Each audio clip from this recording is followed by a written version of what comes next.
En préambule, il faut vous préciser que les manches CFD existent déjà depuis 2018. Elles font partie intégrante du règlement des compétitions de distance et vous pourrez trouver plus d'informations en allant sur le site Parapente dans le menu CFD et compétitions, règlement, télécharger le règlement des compétitions de distance, à l'intérieur duquel vous trouverez tout ce qui concerne les manches CFD. Bonjour à tous, ce tuto s'adresse principalement aux organisateurs des manches CFD et FFVL, mais il intéressera vraisemblablement aussi les pilotes. Voilà le sommaire de ce que nous allons voir. D'abord une présentation des manches CFD et FFVL, ensuite en pratique pour les pilotes, pour les organisateurs. On entrera dans le détail de la gestion sur les pages web des compétitions. Ensuite, on regardera rapidement le principe général du scoring des manches CFD et nous finirons par la spécificité de l'organisation en période de crise sanitaire. Si vous voulez aller d'un chapitre à l'autre de cette vidéo, vous pouvez cliquer sur le ruban en bas de la vidéo YouTube. Il y a des césures entre les différents chapitres. Présentation des manches CFD et FFVL. 3 types de parcours sont admis. Les distances libres avec 3 points de contournement, les triangles plats ou les triangles effaillis avec leurs coefficients. Le comité de pilote sera réduit au DT et aux membres nommés par l'organisateur, c'est-à-dire que par rapport à une compétition normale, il n'y a pas de membres élus par les pilotes. Le DE, avec suivi du CP, aura à charge de maintenir ou d'annuler la compétition, de choisir le décollage qui devra être celui identifié préalablement pour la compétition ou à une distance proche permettant aux compétiteurs de s'y rendre le lendemain matin et décider s'ils instaurent ou non un pointage sécurité. Le DE et le DT devront décider conjointement des valeurs du scoring mini et maximum. On verra dans le détail ce que ça veut dire plus loin. Le DE, avec avis du CP, devra décider de l'heure maximale de posée, 18 heures max, voire plus tôt. Donc cette heure, elle est liée à la situation sanitaire pour l'instant, mais effectivement pour une manche CFD, on peut imaginer la limiter dans le temps.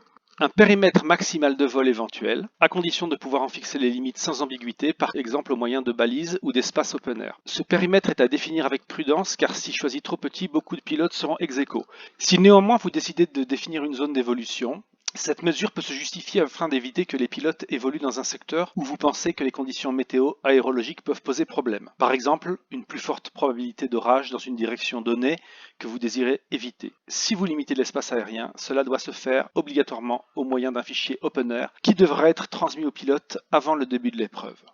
Maintenant, on va entrer dans la pratique. Une chose très importante, c'est que les pilotes désirant participer à l'épreuve où se déroule la manche CFD doivent obligatoirement être inscrits à l'épreuve par le biais des inscriptions en ligne et donc d'être titulaire d'une carte compétition. Ça veut dire que quelqu'un qui déciderait soudainement ou même rétrospectivement de déclarer son vol et de dire qu'il fait partie de la compétition parce que par exemple il a appris le jour même qu'une manche CFD avait lieu de tel décollage et qu'il se dit bah tiens je vais y participer, il ne peut pas parce qu'il doit être inscrit officiellement à la compétition. Et donc il y a quand même une réalité administrative minimale nécessaire à respecter. Et vous verrez que l'informatique dépend de cette inscription réelle des pilotes à l'épreuve. Deuxième chose importante, les pilotes qui participent à une manche CFD décollent du décollage défini par le DE la veille pour réaliser leur vol. C'est donc la veille que le directeur d'épreuve définit et informe les pilotes. Dès que possible, après s'être posés, les pilotes réalisent une déclaration CFD normale, mais doivent cocher la case de déclaration vol en compétition. L'importance de ce cochage, c'est de déclarer à l'équipe de validation de la CFD que ce vol ne doit pas être pris en compte parce que c'est un vol qui compte en compétition. Maintenant, pour les organisateurs. La veille de l'épreuve, tôt dans la journée, le DE communique aux pilotes les données de la manche du lendemain. Pourquoi le faire la veille? Eh bien parce que c'est une compétition, il y a des pilotes qui sont susceptibles de venir de loin et évidemment, par respect pour eux, il est nécessaire qu'ils puissent s'organiser, éventuellement se déplacer. C'est la raison pour laquelle, comme pour une compétition normale, plus vous pouvez indiquer de manière anticipée les données, mieux c'est. Parmi ces données, vous indiquez le décollage qui doit être utilisé. Ce décollage peut être, je dirais, multiple, mais à condition que les différents décollages soient proches les uns des autres. Je vais vous prendre des exemples. À Saint-Hilaire, le système informatique considérera que les pilotes décollés des 2 décollages font partie de la Manche. Ça marchera aussi à Saint-André-les-Alpes avec 2 décollages qui se situent sur le même éperon montagneux. L'aire d'évolution. S'il a été décidé d'en définir une. L'aire d'évolution, c'est l'aire à l'intérieur de laquelle les pilotes doivent circonscrire leur performance. C'est-à-dire qu'on prendra en compte leur performance à l'intérieur. Ils ne sont pas éliminés s'ils en sortent, mais la performance ne compte qu'à l'intérieur. Si vous avez décidé d'organiser un pointage sécurité, il faut évidemment l'annoncer la veille et préciser 2 choses. Par quels médias les pilotes pourront vous contacter pour vous informer.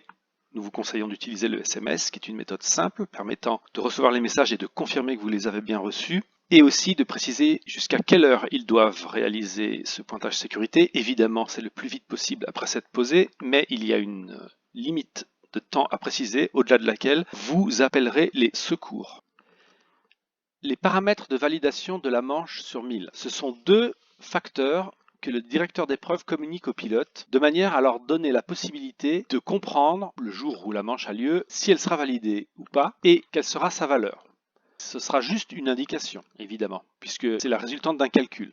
L'idée est qu'une manche puisse ne pas être validée si elle est vraiment de trop mauvaise qualité. Donc, le directeur d'épreuve, en concertation avec le délégué technique, définisse une valeur de point CFD mini en dessous de laquelle, si la moyenne des 5 premiers est inférieure, implique que la manche ne sera pas validée. A l'inverse, pour qu'une manche ne vale pas toujours 1000, mais que sa valeur maximum, enfin des points maximum, varie en fonction d'une qualité de journée, le directeur d'épreuve définit une valeur de points CFD maxi qui doit être atteinte au moins par les 5 premiers afin que la manche score 1000. Si les 5 premiers n'atteignent pas cette distance, eh bien la manche sera dégradée et sa valeur sera inférieure à 1000. Horaire prévu pour le calcul des résultats provisoires. Le directeur d'épreuve indique le premier horaire auquel il procédera au calcul de la manche. Ça donne une indication aux pilotes afin qu'ils accélèrent pour venir déclarer leur vol après s'être posés, de manière à ce que quand les résultats soient calculés, il y ait un maximum de pilotes inclus à l'intérieur et que ce soit intéressant pour tout le monde.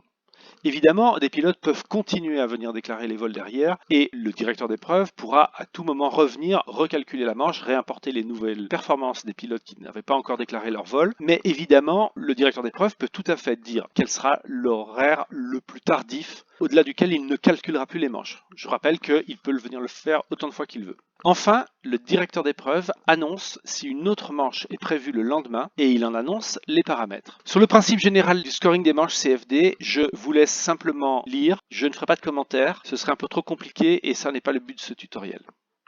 Alors on va voir maintenant en pratique comment saisir et gérer une manche CFD sur la page web de la compétition sur le site FFVL. Pour ce qui est de la manche proprement dite, il faut se rendre dans l'onglet compte rendu. Dans cette compétition test, la première manche a déjà été saisie, donc je vais en saisir une deuxième. Dans ce premier écran de compte rendu, vous avez un certain nombre de paramètres, de champs à remplir. Vous pouvez le faire après la première manche, après la deuxième manche, à la fin de la compétition. Donc vous pouvez temporairement saisir quelque chose de provisoire, le vrai compte rendu avec les différents champs obligatoires. Vous voyez qu'il y a un petit astérix devant les champs obligatoires. Météo, problème de traitement informatique, eh bien vous pouvez les saisir le dernier jour. Après avoir évidemment indiqué qu'il s'agissait d'une manche de type CFD ou bien d'une manche de type CFD marche et vol, ce qui est une nouveauté, je vais sur le bouton enregistrer. J'arrive dans un deuxième écran de compte rendu de manche qui est celui où je vais pouvoir justement gérer et paramétrer ma manche CFD. La première chose que je fais, c'est choisir une date. Donc là, je vais choisir le jeudi 25 parce que je sais que des vols ont eu lieu ce jour-là. Et là, vous avez un certain nombre de possibilités de cochage. Tous les vols, que les vols avec la case vol en compétition cochés dans la déclaration et que les vols correspondant à des pilotes inscrits en ligne. C'est cette troisième option qui est celle que vous devez utiliser parce que vous avez une compétition qui est officielle, vous avez un certain nombre de pilotes qui sont inscrits officiellement à cette compétition et ce sont les performances de ces pilotes que vous voulez récupérer. Donc vous cochez la troisième ligne. Moi je vais cocher la première parce qu'on a mis cette option justement pour les tests et pour pouvoir vous faire cette démonstration. Évidemment, le 25-03, les pilotes qui ont fait des déclarations CFD n'ont pas coché que leur vol était destiné à être des vols de compétition et donc pour pouvoir les voir, j'ai besoin de cocher tous les vols. C'est la manche numéro 2. Je teste cette manche et je vois donc que le jeudi 25, des déclarations ont eu lieu de tous ces sites, un peu partout en France. Je vais par exemple prendre celui de Saint-Hilaire et je vais cocher, choisir ce décollage. Depuis Saint-Hilaire, le jeudi 25, un certain nombre de pilotes ont fait des performances qu'ils ont déclarées en CFD. Je vois ici les kilomètres parcourus par le pilote et les points CFD correspondant à cette performance en kilomètres. C'est un triangle. Je vois les performances du meilleur pilote jusqu'aux performances les plus petites déclarées ce jour-là sur ce site. 26 km, 31 points. L'étape suivante consiste à saisir les deux paramètres de ma manche, les points CFD minimum et les points CFD maximum dont nous parlions tout à l'heure, et qui, je vous le rappelle, doivent avoir été définis avant la manche et annoncer aux pilotes pour qu'ils puissent avoir une idée de la validation de la manche. Pour ce qui est des points CFD minimum, il aurait fallu par exemple faire au minimum 30 km pour que la manche soit validée, donc je vais mettre 30. Pour ce qui est des points CFD max, donc je vais mettre 150 km. Vraisemblablement, je vais avoir une manche sur 1000, puisque plus de pilotes ont fait plus de 150 points. Et maintenant, je calcule les points. Voilà, donc j'ai un classement de compétition qui apparaît, que je vous commente. Effectivement, la manche est sur 1000, et on voit que les points sont dégressifs derrière. Pour un pilote, on voit les points CFD accomplis, les points attribués au titre de la distance, les points attribués au titre du rang. Et je peux donc contrôler mes résultats, voir s'il y a un problème ou pas. Quand je suis OK avec ces résultats, eh bien, j'importe ces 54 vols comme résultat de la manche 2. Le serveur calcule. Pour voir le résultat, il faut que j'aille dans Compte rendu, Afficher. Voilà, mes résultats apparaissent dans l'onglet Afficher. Donc la manche 2, c'est celle que je viens de saisir. Elle se cumule à la manche 1 et je vois que mes pilotes qui ont décollé de Saint-Hilaire le jeudi 25 sont tous présents ici et ont des points sur 1000. Si j'ai besoin de saisir une nouvelle manche, je retourne dans Compte rendu et je refais la même manip. Ce sera donc la troisième manche, toujours une manche de type CFD.